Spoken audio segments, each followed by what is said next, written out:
देखो क्या होता है पॉलीमर, मतलब समझना इसका मतलब क्या है। जैसे ये हमारा सोचो, ये मोनोमर है। मोनोमर मतलब सिंगल यूनिट, क्या, कोई एक चीज। पहले समझना, ये मतलब मोनोमर है मतलब सिंगल यूनिट, कोई एक चीज है। जब हम इसका पॉलीमराइजेशन करते हैं, पॉलीमराइजेशन मतलब कि बार बार रिपीट करते हैं, हम बार बार इसको रिपीट, जब रिपीट किएंगे तो मैं इस डबल बॉन्ड को सिंगल बॉन्ड में कन्वर्ट कर लिया। ये हमारा दो कार्बन है तो एथीन है, क्या है, दो कार्बन है तो एथीन है। इसको जब मैं बार बार रिपीट करता हूं ना, देखो ये एन जो होता है, ये एन हमारा होता है बैलेंस मोल। क्या होता है, सामने जो नंबर लिखी रहती है वो बैलेंस मोल होता है।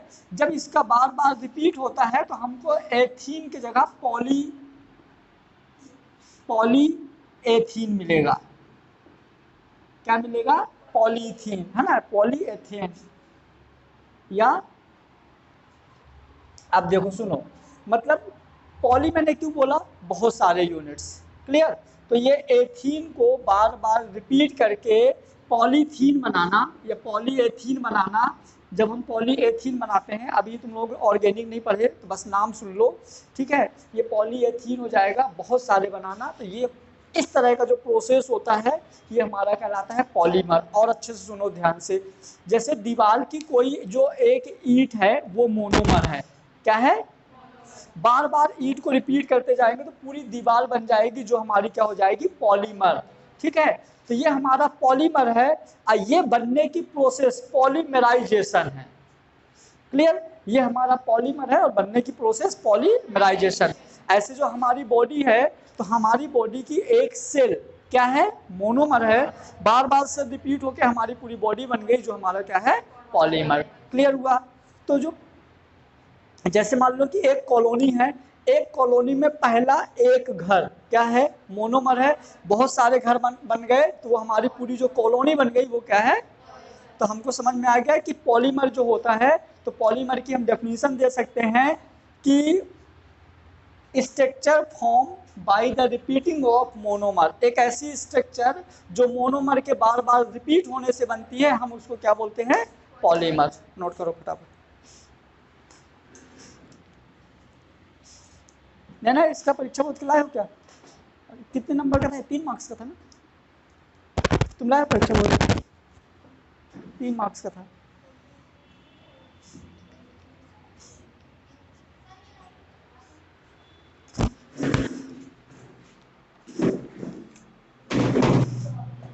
पॉलीमर 3 मार्क्स का आएगा, है ना।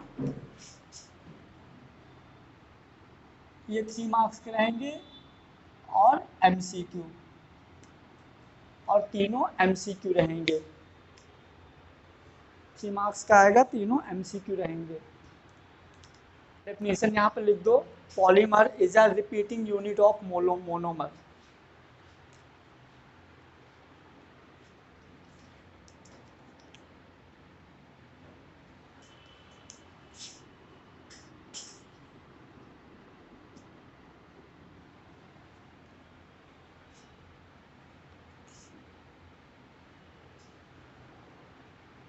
पॉलीथाइलिन को तुम लोग पॉलीथीन भी बोल सकते हो।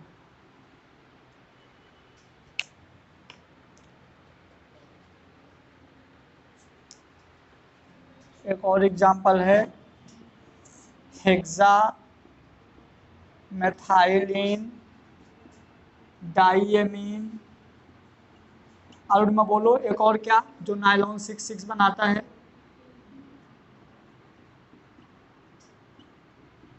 क्या था एक और, हेक्सामिथाइलिन डाइएमीन प्लस, पढ़ाया था ना, दो दो मतलब दो मोनोमर मिलके एक वो बनाते हैं पॉलीमर, नहीं याद है, एडिपिक एसिड, ठीक है। तो ये दोनों मोनोमर मिलके बनाते हैं नायलॉन 6। ये दोनों तुम्हारे ऑब्जेक्टिव में आने के चांस है एग्जाम्पल, दोनों एग्जाम्पल यहाँ लिख दो, hexamethylene diamine plus adipic acid. मतलब क्या होता है, जब हम छोटे छोटे यूनिट्स को जोड़ के एक बड़ा सा, सीधे समझो जैसे ये हमारी दीवार है, तो दीवार की एक ईंट क्या है, मोनोमर। तो जब हम छोटे छोटे मोनोमर को जोड़ के एक पूरी चैन बना देते हैं, तो ये पॉलीमर होता है।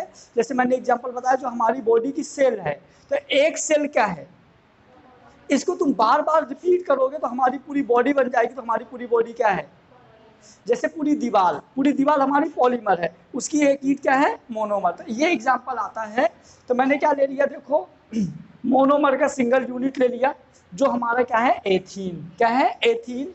इसका पॉलीमराइजेशन कर दिया, बहुत बार रिपीट कर दिया, तो हमारा बन गया पॉलीथीन, जो कि हमारा क्या है, पॉलीमर होता है। तो सुनना, ये जो बनने की प्रोसेस है, इस प्रोसेस को हम बोलेंगे पॉलीमराइजेशन, और जो बना वो होगा पॉलीमर। जो बना ये पॉलीमर बना, और जो हमारा प्रोसेस है वो पॉलीमराइजेशन है। सुनना, इन दोनों, ये सब ये इन दोनों का मिलने की प्रोसेस क्या है, पॉलीमराइजेशन, और जो ये बना ये क्या है, पॉलीमर। क्लियर। इसके बाद अब हेडिंग डालो, क्लासिफिकेशन ऑफ पॉलीमर।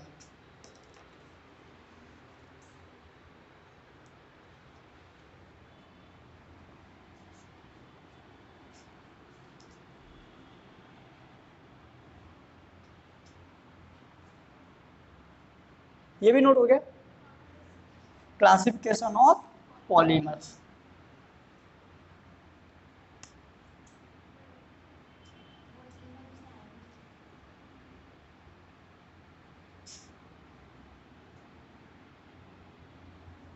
पहला लिखिए इसमें नेचुरल पॉलीमर,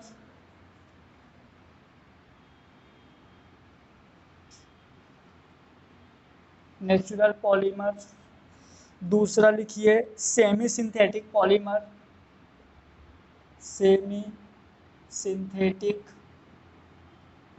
पॉलीमर। तीसरा लिखिए सिंथेटिक पॉलीमर। अब देखो, नेचुरल पॉलीमर जो हमको नेचर से मिलता है, नेचर से जैसे क्या, रबर, लकड़ी, ये सारे हमको नेचर से मिलते हैं, तो नेचुरल पॉलीमर हो गया। सिंथेटिक पॉलीमर कौन सा, इथाइलिन और नायलॉन, जो हमने प्रैक्टिकल लैब में बनाया, ये सिंथेटिक पॉलीमर होते हैं। अब सेमी सिंथेटिक पॉलीमर वो होते हैं कि जो नेचर से मिलते हैं बट उसमें हम कुछ चेंजिंग करते हैं। ठीक है, तो ये हमारा क्या हो जाता है, सेमी सिंथेटिक पॉलीमर। लिखो फटाफट। Natural polymer, these are of natural origin, these are these are of these are of natural these are of natural origin.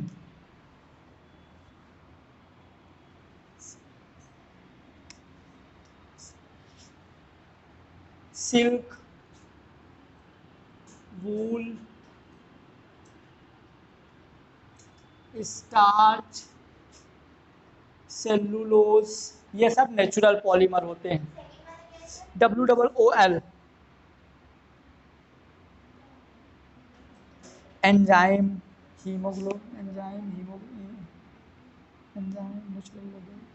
और एंजाइम, हीमोग्लोबिन, नेचुरल रबर, ये हमारे सब क्या होते हैं, नेचुरल पॉलीमर होते हैं। दूसरा लिखो सेमी सिंथेटिक में, दीज आर द सब्सटेंस, इसमें लिखो सेमी सिंथेटिक्स में, these are the substance which are obtained by these are the substance which are obtained by making some modification in natural polymer, some modification in natural polymer. हम natural polymer में कुछ modified कर देते हैं तो हमारा semi synthetic polymer बन जाता है।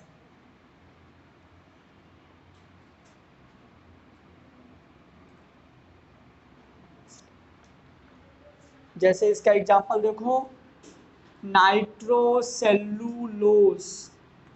मैंने क्या किया, सेल्यूलोज में कहाँ गया, NO2 ग्रुप जोड़ दिया, है ना, cellulose acetate, cellulose acetate, nitrocellulose और सेल्यूलोज एसीटेट, है ना, एसीटेट, ये हमारे हो गए semi synthetic polymer.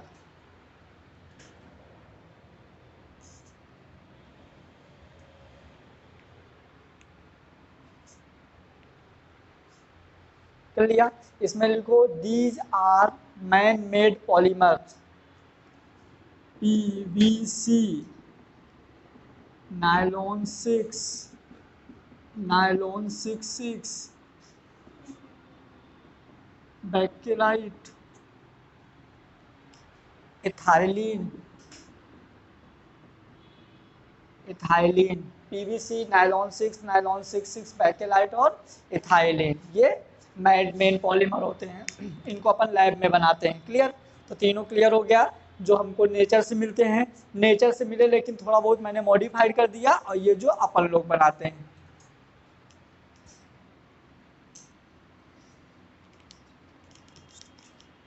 Next, classification based on structure.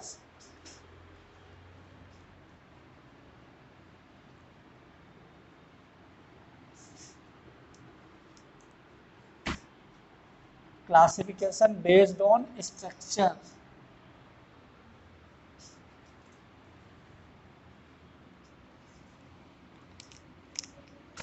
Classification of polymer based on structure.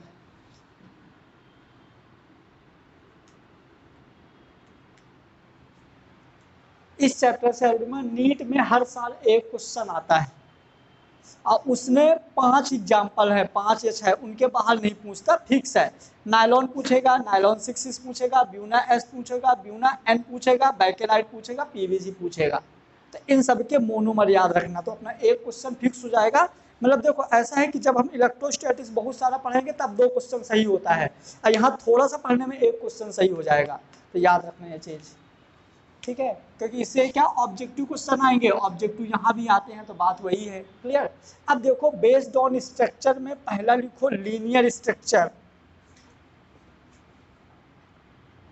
पहला है linear structure.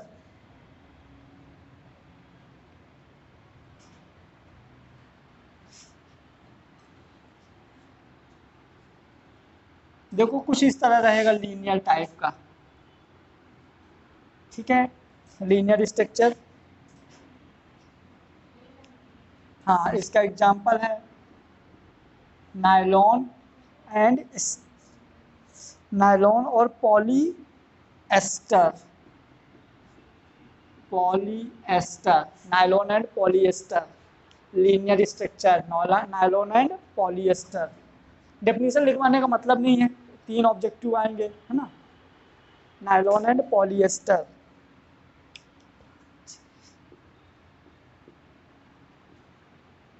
Branch chain polymer, branch chain polymer, कुछ ऐसा, एक चैन रहती है उसमें बहुत सारी ब्रांचेज निकल जाती है, तो हम इसको बोलते हैं ब्रांच चैन पॉलीमर।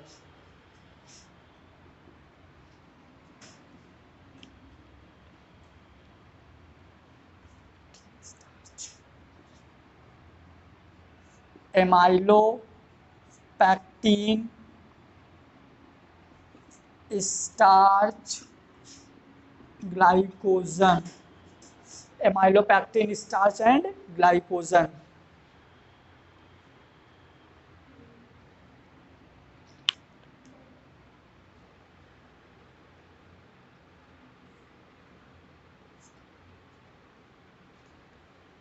एक और लिख दो इसमें, low density polythene, low density polythene.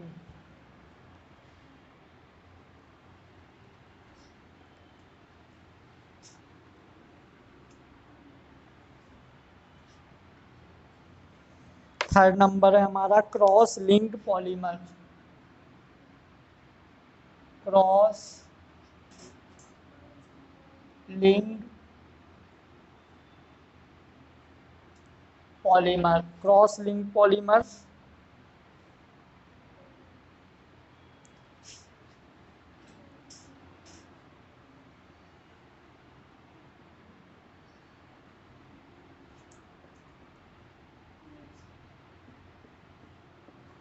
कुछ ऐसा।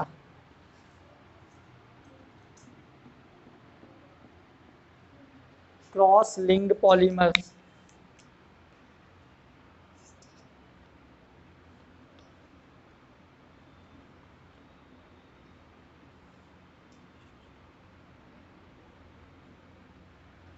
इसके अंदर एक नोट लिखना है क्रॉस लिंक्ड वाले में, लिखो these are usually formed by these are usually formed by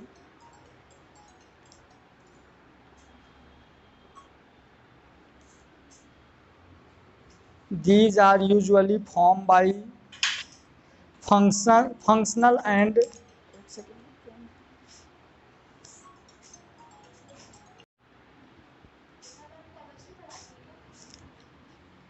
लिख लिया। हाँ, these are usually formed bifunctional and trifunctional monomer। bifunctional and trifunctional monomer। bifunctional and trifunctional monomer। bifunctional and trifunctional monomer and contain strong covalent bond and contain strong covalent bond। Example है Bakelite, इसका example है Bakelite.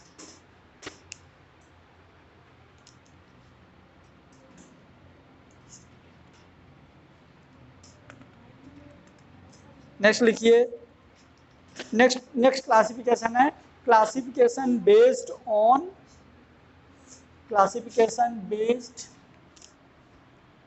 Upon synthesis.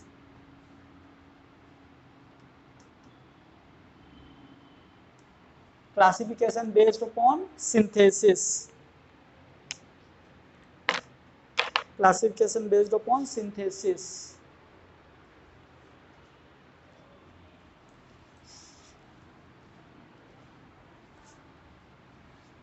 Classification based upon synthesis. इसके अंदर number पहला है addition polymer.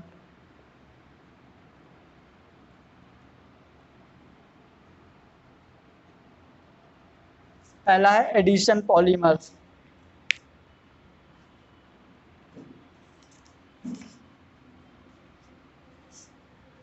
Addition polymer लिख दिया। Addition polymer में पहला एग्जांपल कौन सा लिख दो, वही वाला इथाइलिन वाला।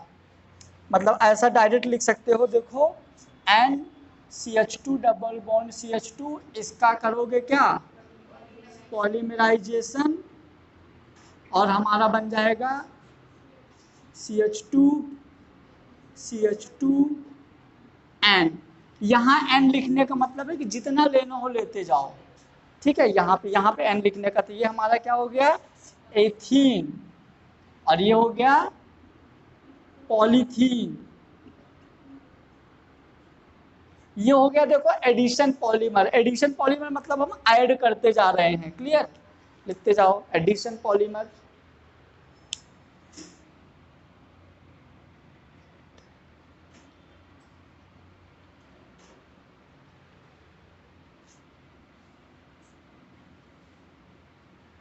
लिख दिया यहाँ तक।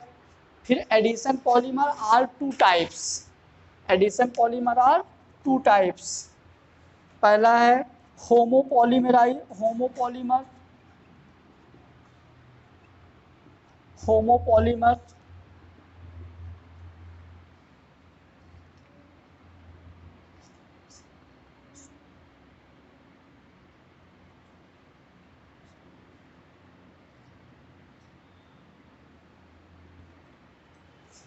अब देखो, एक होता है होमोपॉलीमराइजेशन और इसका बी होता है अपना कोपॉलीमराइजेशन।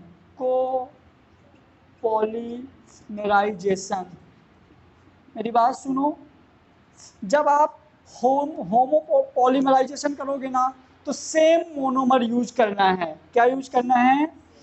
यूज्ड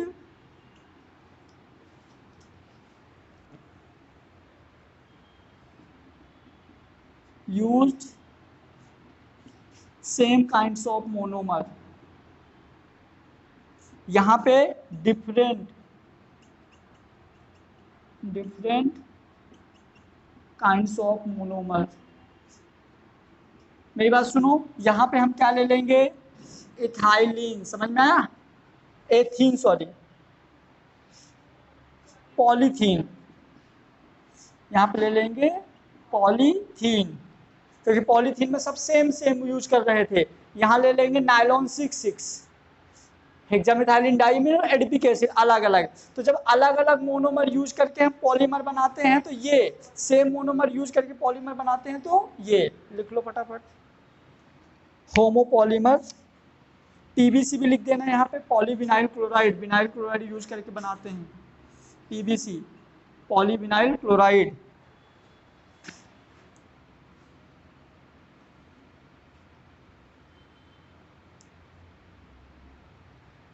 यहाँ पे हम ले लेंगे Buna, Buna N,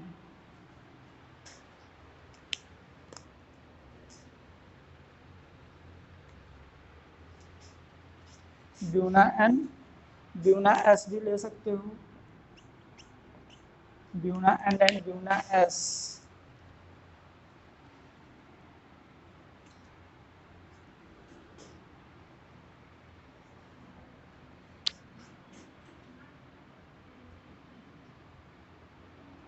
Buna S का स्ट्रक्चर देखो कैसा बनता है, तो 1,3 ब्यूटाडाइईन N CH2 double bond CH2, ये हो गया 1,3 ब्यूटाडाइईन। 1,3 ब्यूटाडाइईन को हम स्टाइरिन से रिएक्शन कराएंगे, C6H5CH, C6H5CH double bond CH2, styrene से जब हम रिएक्शन कराएंगे CH2CH double bond CH, CH2CH double bond CH, CH2CH ऊपर C5 C6H5 C6H5, 1 2 3 4, ठीक है। ये बनेगा हमारा क्या? Buna N, Buna S sorry, clear. तो जब हम क्या करते हैं 1,3 ब्यूटाडाइईन और स्टाइरिन की रिएक्शन कर आपस में इनका जब करवाते हैं तो हमारा क्या बना? Buena S. तो देखो ये हमारा हो गया कोपॉलीमराइजेशन, क्योंकि अलग अलग मोनोमर, जब अलग अलग मोनोमर यूज करते हैं तो जो बनता है वो हमारा क्या होता है? कोपॉलीमर। और सेम मोनोमर यूज करेंगे तो होमोपॉलीमर, जो दोनों एडिशन पॉलीमर के एग्जाम्पल होते हैं। नोट कर लो एग्जाम्पल ये वाला।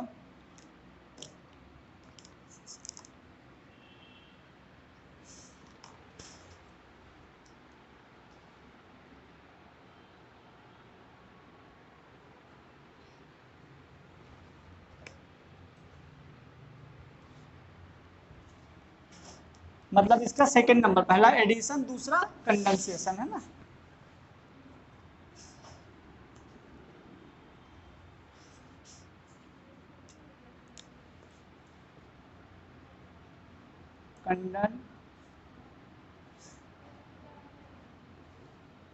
कंडेंसेशन पॉलीमर, इसके अंदर थोड़ा सा लिखो, condensation polymer are form by,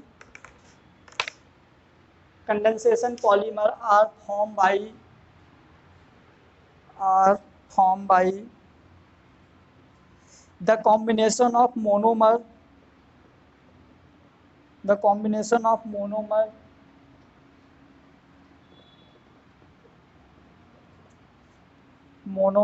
with the elimination of simple molecule with the elimination of simple molecule, elimination of simple molecule such as water, alcohol, such as water, alcohol,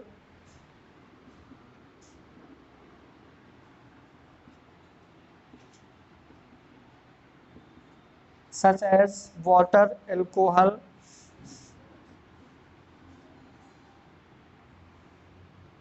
CO2, HCl and NH3.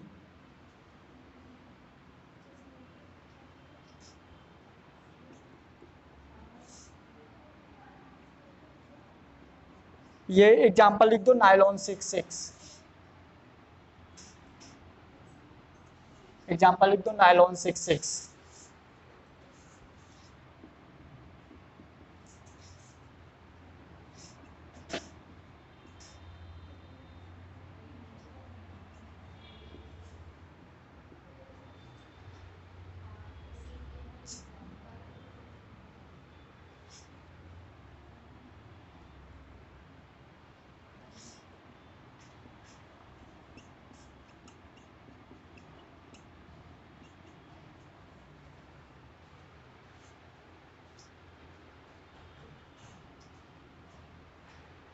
मतलब हमारा ये हो गया hexamethylene diamine, हेक्सामेथाइलिन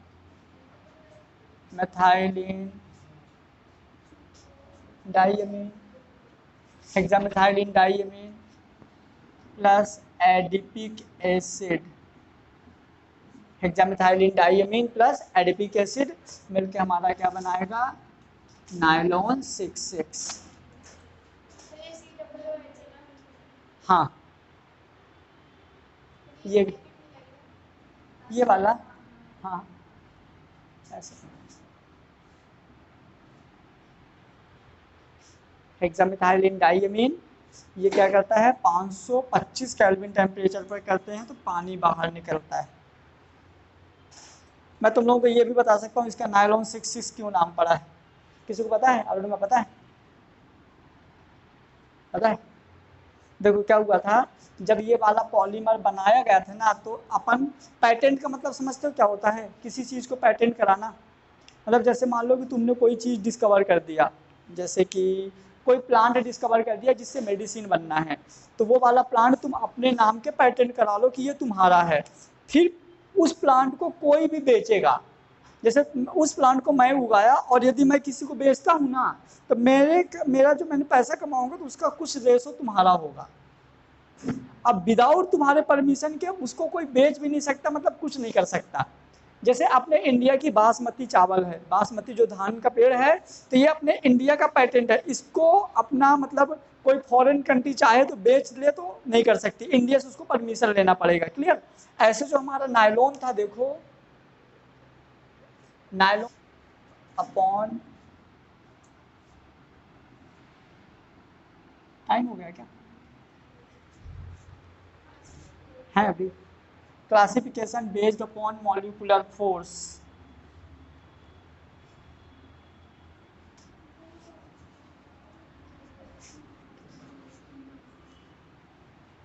classification based upon molecular force.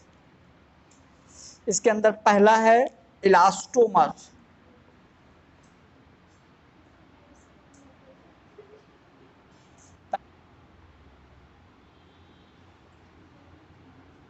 इसका example है गुमी rubber.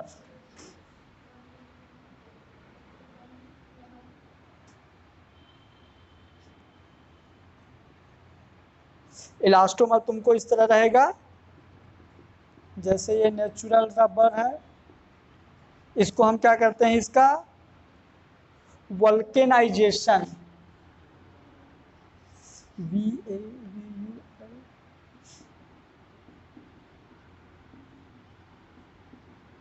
इसका करते हैं वल्केनाइजेशन और ये थोड़ा स्टेबल या स्ट्रॉन्ग हो जाता है।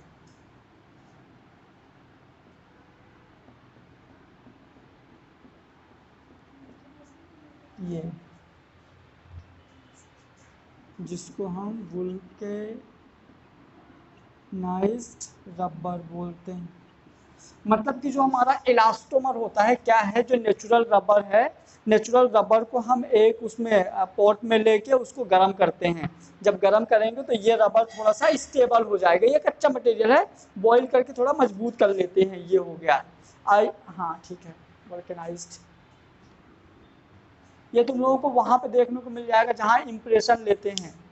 कभी मतलब डेंटल वाले डॉक्टर के यहाँ गए हो, डेंटल दांत वाले, वो इम्प्रेशन लेते हैं ना कुछ मटेरियल, मतलब ऐसा मानो कि ये ऐसे वल्केनाइजेशन रबर है कि ये पहले मतलब हार्ड था, ये सॉफ्ट होके कोई नए शेप में चेंज हो जाता है और इससे बेटर शेप हो जाता है। ये बॉईल कर देते हैं तो जो उसकी गंदगी रहती है बाहर निकल जाती है, और वो पानी में मिलता नहीं है बॉईल होने के बाद भी।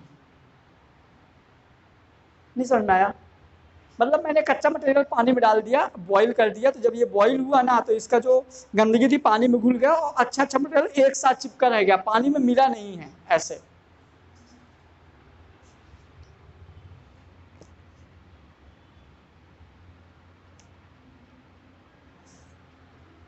ऑन द, है ना, अपॉन मॉलिकुलर फोर्स में पहला इलास्टोमर, दूसरा फाइबर, दूसरा फाइबर। इसका एग्जांपल है नायलॉन, पॉलीस्टाइरीन, नायलॉन और पॉलीस्टाइरीन होता है। नंबर 3 थर्मोप्लास्टिक, और नंबर 4 है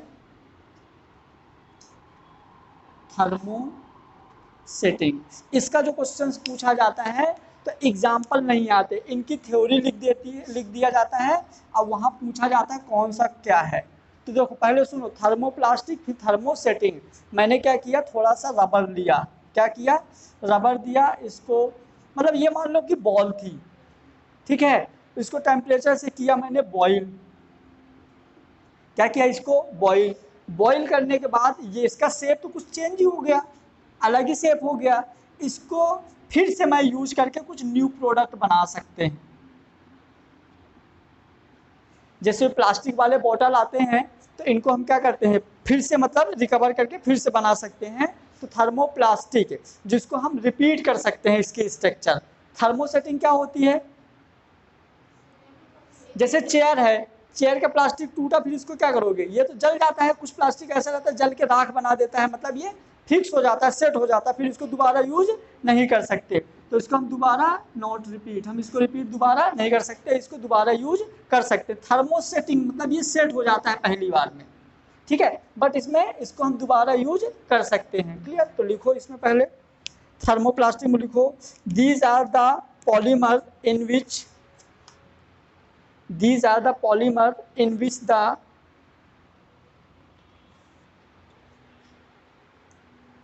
कोई मतलब नहीं है वैसे थ्योरी लिखवाने का, पता चल गया ना इतना, सीधे एग्जांपल लिख दो, छोड़ दो, आना है नहीं, कोई मतलब है नहीं, सीधे एग्जांपल लिखो। Thermoplastic, polystyrene, polythene, polystyrene, polythene,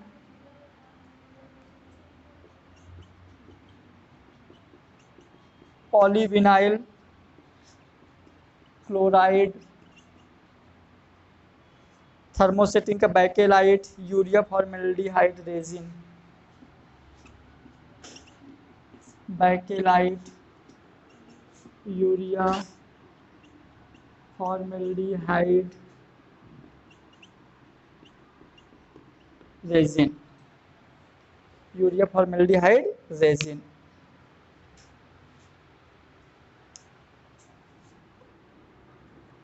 ये दोनों को हो गया example. Clear? PVC, polyvinyl chloride, bakelite, urea formaldehyde resin.